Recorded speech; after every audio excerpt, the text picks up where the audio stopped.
going on, guys? Thought I'd shoot a quick video, and yeah, this will probably be the last one for a little bit of time. Let me turn the music down. I got my other phone playing a little bit of music, but yeah, be the last video for a little while, simply because I'm on vacation pretty much at this point. I won't be back at work until the week after next, so I'm gonna take some time off. I usually try to take my vacation in April or May before we get into the summer, because when things get busy, I just don't feel right walking away from work in the middle of the summer. Last year I missed about 8 weeks consecutive because I had knee surgery, torn meniscus, had to get that fixed. It's pretty much back to normal. Then right after I came back, I was supposed to have been out for 3 months for rehab. About 6 weeks I came back to work because I got stir crazy. And then sure enough, I caught COVID, and it caught on, and that was after having 2 vaccines and a booster. So go figure that. I mean, it doesn't keep you from getting it, but it's supposed to, you know, make the symptoms a little less. But it hit me pretty good, so I missed about a week and a half there. But the knee surgery was the main thing, and I mean, I was pretty much out from, I think, the end of May. Surgery was first week of June. I came back the second week, or right after July 4th, and then caught COVID and was out for another week and a half. Then I had a family situation that caused me to be out of work another week, and I mean, that's no problem. That's family comes first. But anyway, I like to be around for the summer because we're busy, real busy, and I feel like I need to be there to, you know, carry my weight, do my part, and it is what it is. But anyway, I'm gonna be on vacation, and I may put some shorts up, and I may do something. I know I'm going to take one day next week while I'm on vacation to go about a half hour from here, and I'm going to shoot a real good video. I'm going to try to put it together. It'll come out Memorial Day weekend because it's going to be solely dedicated to Memorial Day and the people that, men and women, that sacrificed, and so we can have the freedom we have to do what we do, like work, breathe, live free, and play around on YouTube. So anyway, that video I'm going to make, and it'll post Memorial Day weekend. So probably be kind of hard to sit on it, but I want it to, you know, it won't be about heating and air conditioning. It'll be completely about the military people that paid the ultimate price so we can do what we do. So we'll leave that at that. But Memorial Day weekend, think about that. That video will get posted. But anyway, with all that, just messing around today. It's still been cool here. It's going to be in the 40s tonight, and then next week the heat moves in, and I'll be on vacation. But I'll come back to pick up the aftermath and jump right in head first. So anyway, kind of a broad assortment of stuff here that I was going to talk about. But anyway, I go pick up things for guys. Technician needs something, or he wants something, or we need to replace something. Anyway, I go to Johnstone, pick up a core removal tool. Guy needed one. The one he had was actually 5/16, so it didn't fit regular systems. Got him the 1/4 inch core removal tool. Had a Schrader core issue. Anyway, he has that now, but that's why I hate going into Johnstone. The Johnstone here, where I'm at, it's like a showroom when you walk in there. All down the wall, you walk in there and you want to leave your wallet outside because you know you're going to see something, want to buy something. And I'm bad about that. Oh, let me grab this.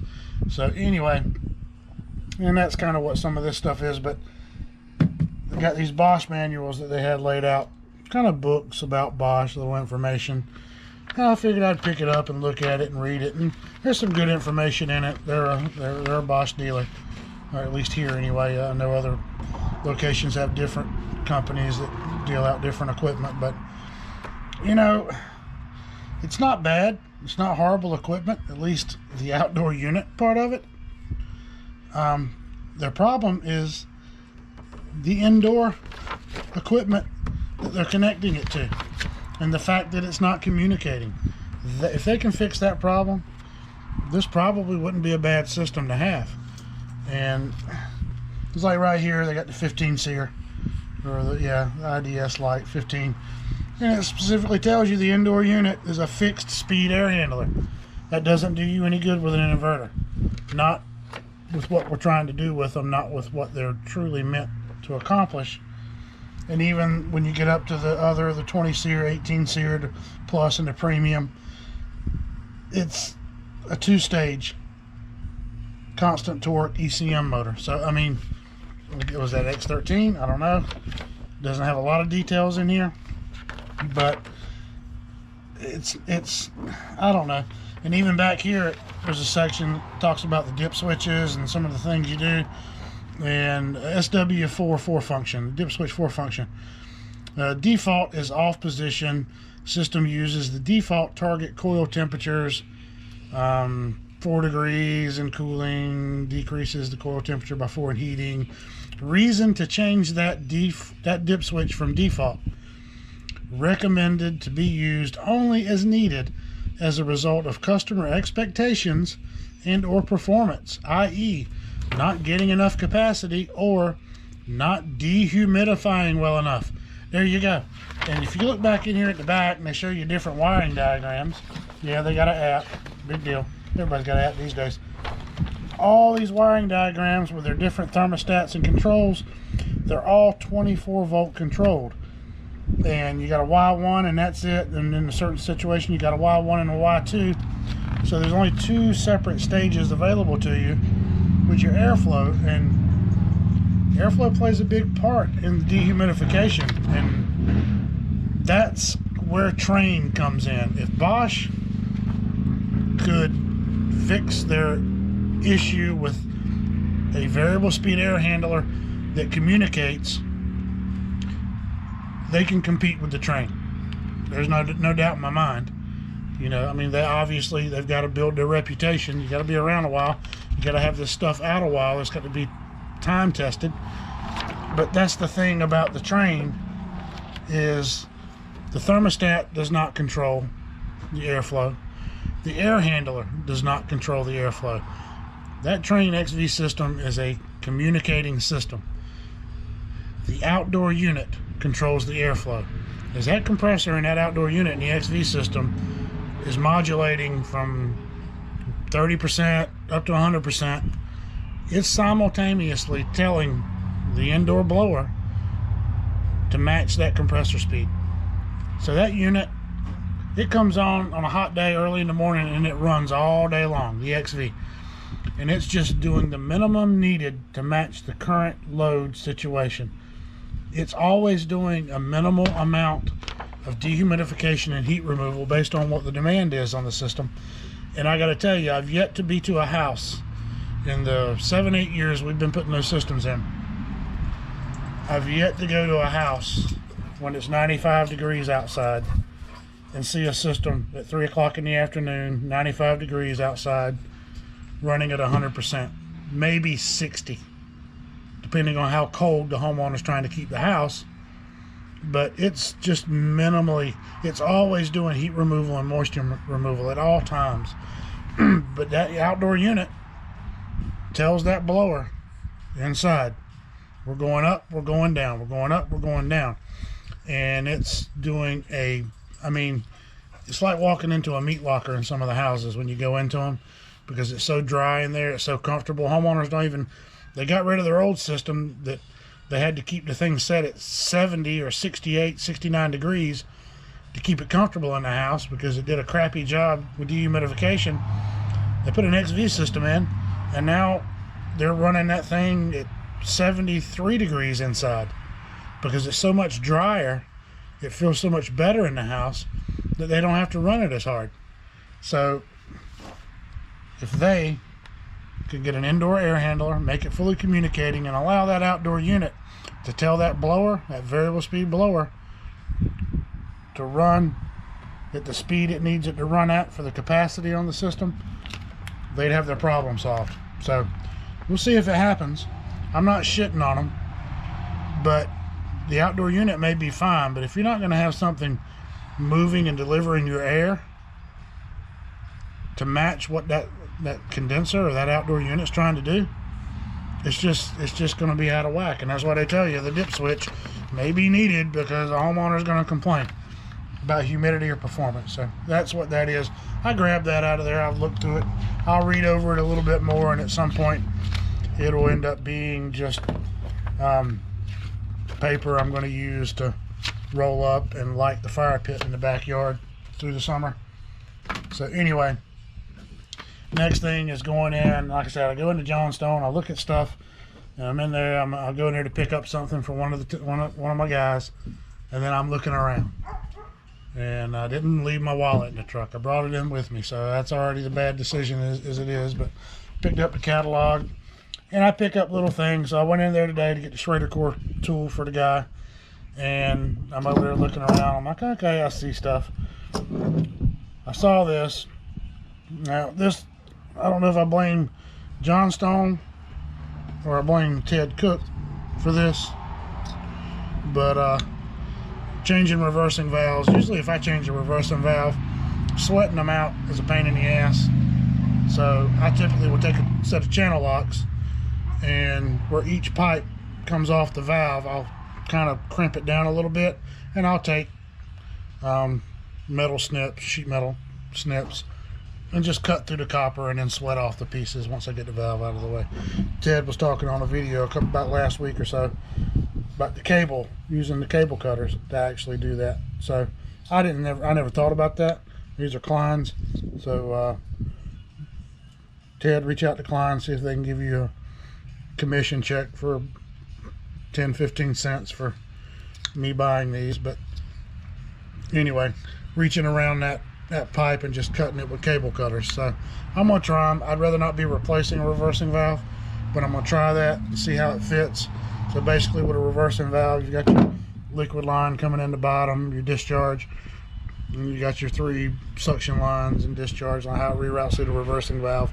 Instead of trying to sweat those things out and get all that apart and play with it, you just go right above the reversing valve cylinder or the chamber across the bottom, and then you just cut those pipes off, cut the reversing valve out.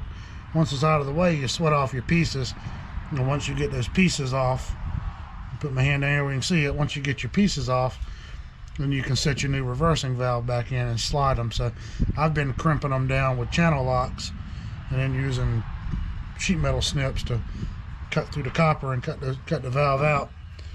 And he was talking about using these, so I'm going to try them and see how they work. And I think another thing they might come in handy for is if they don't want to pay you, you can tell them you're going to cut their fingers off one knuckle at a time. That's like a tool you'd see in an old mafia movie, trying to get the guy to confess or give up his information. And they start cutting his finger off one joint at a time. That's kind of what that reminds me of. But anyway, so I bought those. That was $30. Bought these little Kinepics Culvers, little minis. And I can see where they'll come in handy. I've got a little tiny set of channel locks like this that I use to get the little tight spots. But we'll try these out, see how they work. They seem to be a little bit more adjustable, less play. Anyway, I just saw them. They were there. I said, okay, I'll grab that. And then I bought these other Kinepics pliers. Not so much for pliers, but you get rusted out, rounded off screws. You can reach in and grab them, clamp down on the head of the screw, and then turn it and twist it and break it free and get it out. I'd been thinking about those for about 3 or 4 months, and I went in there today and okay, well, whatever, I'll go ahead and grab them and walk out with them. So we'll see how they work. They're threaded down the inside there, if you can see. So if you got a rounded off or a rusted off screw head, think of the ream package unit where the collector box is always rusted out and the screws are always rusted. You can reach in there and grab the head of those screws real tight and then start to spin them and grab them and break them free and get those screws back out of there. So that's mainly the purpose for that. So that's why I got that. I know I saw somebody that had a regular set of pliers like this, and they just locked them down in a set of big vice grip or those bench grips or whatever they are. And then he just drilled his out and then took a Sawzall and put little teeth on it. So I didn't want to go through all that trouble. I just bought a set. So anyway, that's $100 right there today, just to go buy a technician something they needed. Got their catalog from Johnstone. Was looking through it, and what caught my eye was I thought about maybe getting a third leak detector. Got the H10, you saw that video in the CPS Eliminator. They've got a sale going on.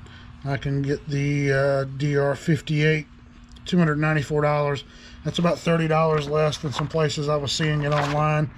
I think they typically sell that leak detector for $345 or something like that. So anyway, that's their Johnstone's catalog for this month. I've got till the end of the month.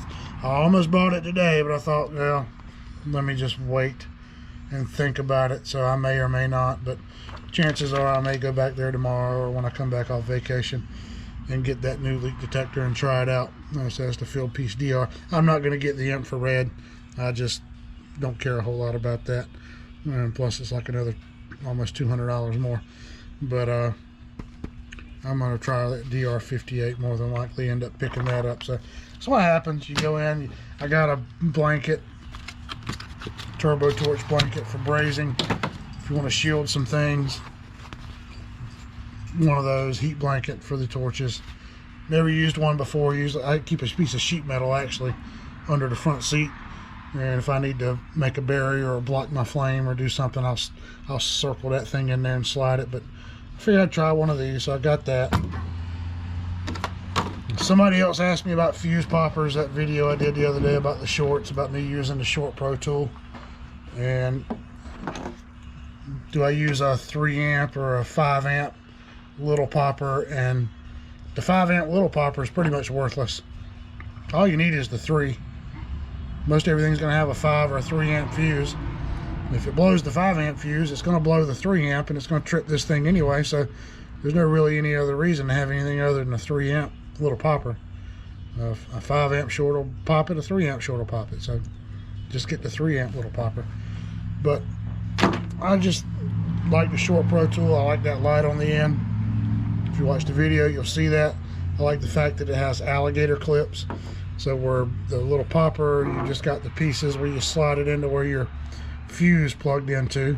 I can either plug across that with these and use the alligator clips, or I can put a fuse in there, disconnect my R going back to the thermostat so that the thermostat doesn't call, connect one of these to my R terminal on my control board, in this example a furnace, and then I just take the other side with no thermostat wire, the other thermostat wire is disconnected, and then I can take this and energize G and O and Y and the W1, whatever you need.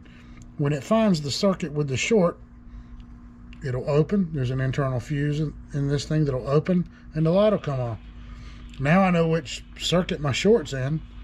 Now I take those wires, if there's multiple, I disconnect them, and then I put R 24 volts from this to each one of those wires to determine which direction I need to go to find a short, and just work my way back. So it works pretty good. It's a little more versatile than a little popper. I do keep this as a backup, and it does work well, but there's no reason to have the 5 amp little popper, because I mean it's not going to pick up a 3 amp short. Just get the 3. It picks up the 3, a 4, a 5. It works in all situations. I actually blew a transformer with the 5 amp little popper, because the unit I was working on should have had a 3 amp fuse in it. It had a 5. Somebody put it just like the one the other day. So I put the 5 amp popper in it, and not knowing that there was supposed to be a 3 amp fuse in that unit, and it killed the transformer. If you used a 3 amp little popper, you won't have that problem. So that and that are the 2 testers I use for low voltage shorts. So hopefully I'll get a reversing valve and we can try this blanket out for brazing, and then we can try the cutters to cut the reversing valve out with.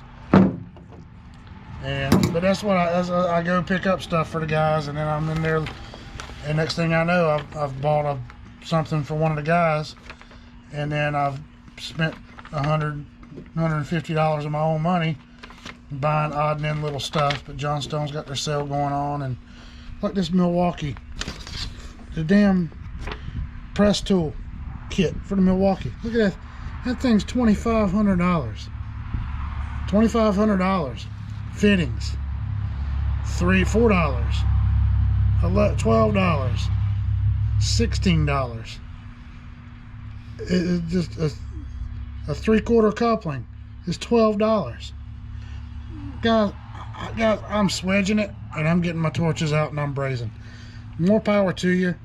The jaw kits for this thing, $1,500 for that thing. So I mean, by the time you buy the press tool and this, you're at $4,000. So I just, you know, I don't know. There's guys that like to use that stuff, but man, give me some torches and some damn nitrogen to purge with and some brazing rods, and I'm gonna make a fitting that won't leak, because that's the thing. This stuff hasn't been around long enough yet. You spend all this money and you put these fittings in, and then 4 years from now, 5 years from now, one of those things is leaking. You explain that to the homeowner. Should have used torches, brazed it in. You do that right, that joint's not going anywhere. So all this press tool crap that you see in these things and people are using, I got no time for that.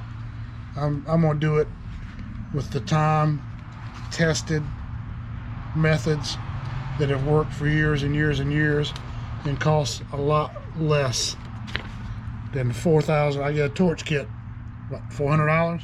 Oxygen, acetylene, the whole kit, your damn regulators, oxygen, acetylene, $100 or so for a pack of solder sticks. And I work all year long with that, because if you know how to braze right, you're not going to burn your tanks empty, wasting your fuel. So that stuff, people that use that, I don't know if they seem on, I guess they're getting paid, or it's getting given to them. I'm not buying that, and I've been doing it 20 years. New technician, he's not going to have the money to afford that crap. $4,000 just for the kit. Then you got fittings. I mean, $11, $12 for one coupling for a 3/4 inch line. Dude, that's absolutely absurd. So, but there's some good things in here. I'm definitely not going to buy a Stratus for $1,000. If you got to have something like that, then you got leak search problems. I don't need a $1,200 leak detector by the time you pay the taxes on it and all that mess. But anyway, I mean, there are some things in here, but I'm probably gonna go back and get that DR58 and have a third leak detector. But anyway, guys, just thought I'd throw a quick video out there. So yeah, I'll be on vacation from videoing and working for the next week and a half. Haven't really taken vacation since last fall, but and I usually cash in vacation at the end of the year, 4 or 5 days. I hardly ever use all my vacation, but I'm using it this time. I'm using it all this year. But yeah, look out for that video for Memorial Day weekend. It's going to be basically dedicated to just paying respect to